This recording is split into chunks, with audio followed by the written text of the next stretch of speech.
What we walk on is not dirt, it is the precious living earth.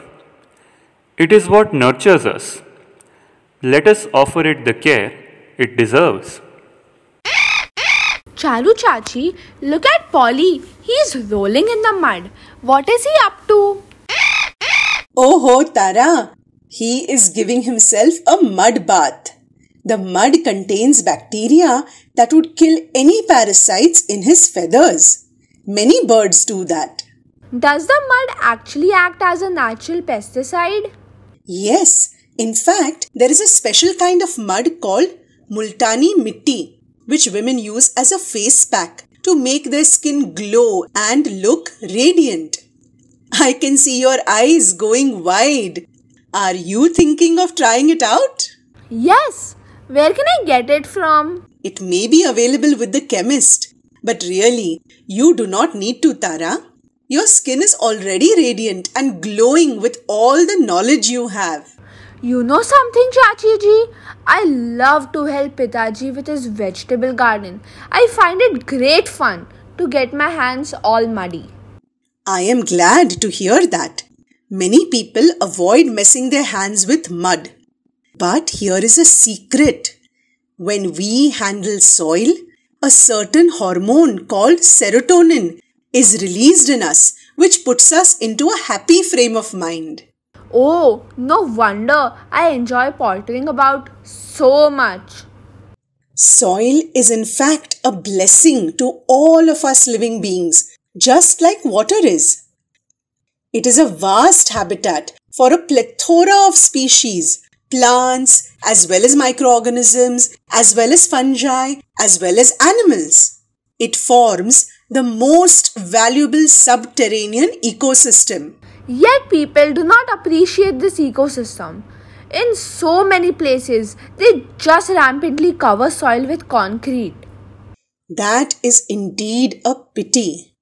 Out of sight is out of mind.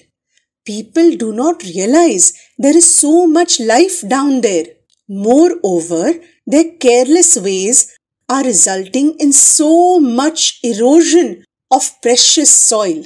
Ayyo, Polly, do you realize the value of that mud you are rolling in? It is because of the soil that farmers can grow crops for us, na? Sahi baat. Soil erosion and land degradation are major threats to global food security. Without healthy soil, they cannot grow crops that help to satisfy our hunger.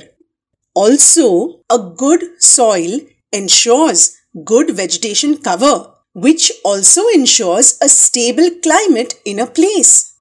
But Charu Chachi, was soil always there, even before life began on earth? The earth was at first a ball of gases that cooled over many years to form a mantle of rock. Just imagine that, Polly. Only rocks everywhere, no soil, no life. Then what happened, Chachi ji? Over the next several millions of years, the rocks began to turn into soil. Some of the water that flowed over the land was acidic, having dissolved the gases from the atmosphere, whose composition was very different then. This acidic water dissolved the rocks in places. When the water evaporated, it left behind tiny particles of the minerals. Other natural physical activities like blowing of strong winds and movement of water eroded the rocks. Slow-moving glaciers would also push, scrape and crush the rocks into fine particles. Now I know why the rocks in flowing rivers near the seashore are so smooth and rounded into pebbles. It is a constant movement of water over them. Bilkul sahi. Eventually, small plants began to grow. But how did they grow if there was still not good enough soil? These were lichens and moss, which do not require any soil. They grew on the rocks and produced acids that further broke them down. Generation after generation, the plants lived and died, and their remains were incorporated into the mineral particles, transforming them into the miraculous life-supporting substance we call soil. Is new soil being formed on our planet even now, Charu Chachi? Ha! So much soil is being constantly eroded and getting washed into the sea, where it gets deposited in the seabeds. At the same time, weathering is still breaking up mountains into smaller particles. It is a very slow process, so we do not realize it. And now, some of the big plants too are helping produce more soil. Kaise? Charu Chachi leads Tara to a place where the roots of a peepal tree are growing inside a wall. Do you see how these tough roots have penetrated into the wall? Arey ha! I can even see cracks in the wall, even though it looks strong. That means root can also penetrate rocks and fragment them into smaller particles, which will ultimately turn into soil. Sahi baat. But Charu Chachi, why do all plants except moss, lichen and aquatic plants need soil? I want you to answer your own question, Tara. Polly, can you whisper the answer in my ear? Oh, got it. Thanks for the tip, Polly. It is the soil, that nourishment and water to the plant roots.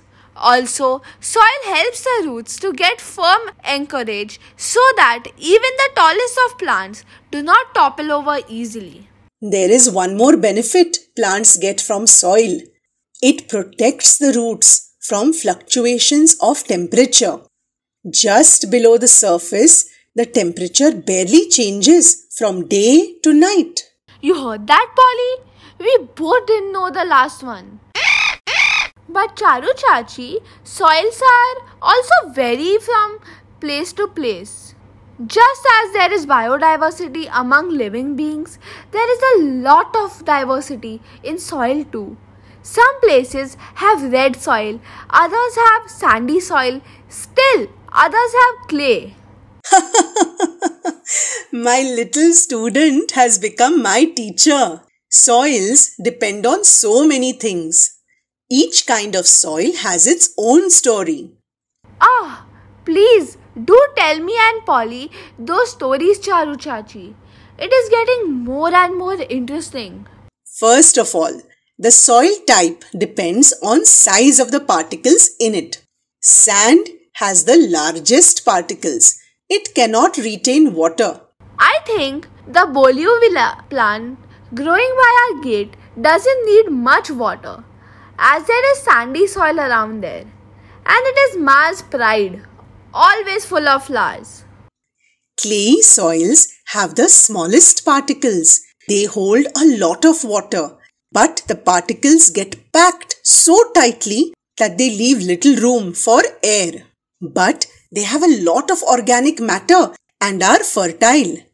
Good for growing paddy, gram and cereals. I must tell Pitaji that he has been trying to grow gram in our backyard. And then there is silt, which has particles that are not as big as that of sand and not as small as in clay. And of course, loamy soil, which contains a mixture of all three, clay, silt as well as sand. And if loam contains a good amount of organic matter, it is best to support all kinds of plants. Acha, Polly, did you hear that? We should try and get loam to grow the best vegetable garden. Now, Tara, we shall take a stroll and you point out any old structure where there is some biological weathering happening. Maza aa gaya. This is like playing the game of I Spy. Polly, you must point out anything I might miss. And so, Charu Chachi and Tara go for a walk in the vicinity. I spy some fresh green grass growing on a layer of dead grass on that rooftop. Superb! That dead grass contains a lot of organic matter to support the growth of the fresh grass. By and by, If it is not touched, it will turn into a thick layer of soil. And there, I spy some moss growing on the boulder. It may take several thousand years to convert that entire boulder into soil, though the acids it secretes. Shabash! You are very sharp, Tara. And there is another rock. Isn't that lichen growing on it, Charu Chachi? Bilkul sahi. The lichen too, through biological weathering, will ultimately turn that rock into soil.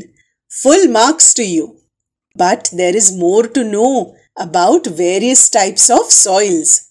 Instead of giving you a bhashan about them, let's play a guessing game. I will describe various types of soils and you have to guess whether it is alluvial soil, black soil, red soil, laterite, arid soil, peaty soil or delta soil. Kya maza! I love guessing games. Polly, don't you too like guessing games? This soil is best for agriculture. It is made up of soil sediments that have been deposited by several river systems. Despite its lack of nitrogen and organic matter, it is recommended for Rabi and Kharif crops. Sediments deposited by rivers? It has to be alluvial soil. Correct. Next is the soil generated mostly from basaltic rocks of the Deccan Trap and covers a wide area of Maharashtra. It has a high moisture content. Much of the country's cotton is grown in this soil. We also call it Regur soil. Think. Black cotton soil. On the spot again. The next one should be tough. It is poor in nitrogen and organic matter and is not so fertile. It contains iron.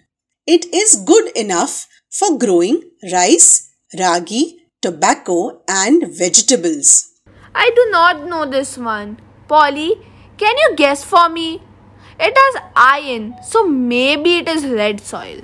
Right again. What about the soil which is swampy and located at the mouths of large rivers? They store a lot of organic matter and help to maintain mangrove ecosystems. As easy as a pie, located at the mouths of large rivers, has to be the delta soil. Aren't you ever going to let me catch you going wrong? Which is the next one? This soil is nitrogen deficient, although it supports grasslands and scrublands. Crops like tea, rubber, cinchona and coconut are grown on them along the west coast, despite the fact that they are not appropriate for cultivation. Only 3 choices left. It can't be arid soil. It can't be peaty soil. So it has to be laterite soil. You are lucky with your guesses. Now there are 2 more left. This soil is found in places with a lot of rain and a lot of humidity. It is rich in organic matter. It is heavy and blackish in color. Since it is found where there is plenty of rain, it certainly can't be arid soil. It has to be the peaty soil. Arid soils are dry and sandy, isn't it? Charu Chachi, you have been telling me stories about how soil is formed and about the different types of soils. But what about the stories of how soil is destroyed? I was coming to that. You tell me, what would happen to a plot of bare land left without any plant cover? Strong gusty winds could blow off the top layer. Exactly. Now tell me, is soil on a slope safe from erosion? It would be safe as long as there is a plant cover on the slope, as the roots would hold on to the soil. But if the trees on it are cut down, then the top layer would simply be carried away by the flowing water. Shabash! Not only when it rains, but even otherwise, the loose soil could easily come tumbling down by the pull of gravity. In fact, landslides have become very common in Uttarakhand, where the tree cover is removed, and so many people have lost their homes and even lives. Are there any other ways that soil is being eroded, Charu Chachi? Think of what is happening owing to global warming nowadays. Arey haan, glaciers that were permanently frozen for millions of years have suddenly begun melting very rapidly, and as a result, the sea level is rising everywhere. So, that means the sea too is eroding and the land in the many coastal places, and it has already submerged so many islands. Full marks. I just need to give you a few pointers and you come out with the correct answers. Did you know scientists have found out that every 5 seconds, 1.76 acres of soil is lost? Ayyo! And that same soil must have taken so many hundreds or even thousands of years to form. So, there must be ways of preventing soil erosion, na? Are people implementing them? First of all, people in many places make use of contour barriers along slopes. These barriers may be living plants or rocks. In either case, they check the flow of soil along with gushing rainwater and prevent it from getting washed away. In fact, plants used as contour barriers are the most effective as they hold on to the soil with their roots. Are there any other methods to protect the soil on slopes? Yes, in many places they carry out terrace farming, especially where the rainfall exceeds 1250 millimeters. At regular intervals throughout the hill, terrace bunds are built. Depending on the slope, soil type, and rainfall, the vertical spacing between bunds may range from 1 to 2 meters. What a lot of hard work it must be to carry out terracing of an entire hill. Don't you agree, Polly? There is yet another method of protecting slopes from losing their soil. How? Contour ploughing. The cultivated land on the mountain slope is ploughed perpendicularly rather than parallel to the sloping land. During rainstorms, the ploughed rows slow the water runoff, allowing the water to percolate into the soil rather than being washed away. This creates furrows all over the land. Soil erosion can be reduced by 50% when contour farming is used. How do people protect the soil on flat lands, Charu Chachi? They follow a very effective practice called mulching. Mulching reminds me of Polly munching on guavas and papaya. Mulching is completely different from munching. It means covering the soil surrounding the plants grown by a farmer with organic matter like jawar or bajra stubbles, paddy straw or husk, coconut husk, sawdust and other materials. How does mulch help? By mulching the surrounding soil, it gets protected from the impact of raindrops and does not flow off. The mulch absorbs the water like a sponge and ultimately replenishes the water table in the ground. Yes, Polly. What are you squawking so excitedly in my ear for? Oh, Govind Mama. You are referring to Govind Mama's fields. Arey haan. Now I remember Govind Mama's field was surrounded by rows of shady trees. Those are shelter belts. They serve as wind breaks, protecting against sandstorms, wind erosion and shifting sand. Such natural calamities can be mitigated by using shelter belts. Charu Chachi, now I realize the value of soil and feel deeply concerned about the need to conserve it at all costs. I shall make models of all the methods of soil conservation we have just discussed for my school science project. And so, Tara makes models of contour farming, terracing, shelter belts, and mulching for her school project. Her models are well appreciated by her teachers as well as all those who visited the science exhibition in school. Watch your step, tread with care, there is so much life in there. It's precious soil which nurtures, within its fold live so many creatures. Without soil, there can be no greens. Without plants, how would we feed? Watch your step, tread with care, there is so much life in there. In there.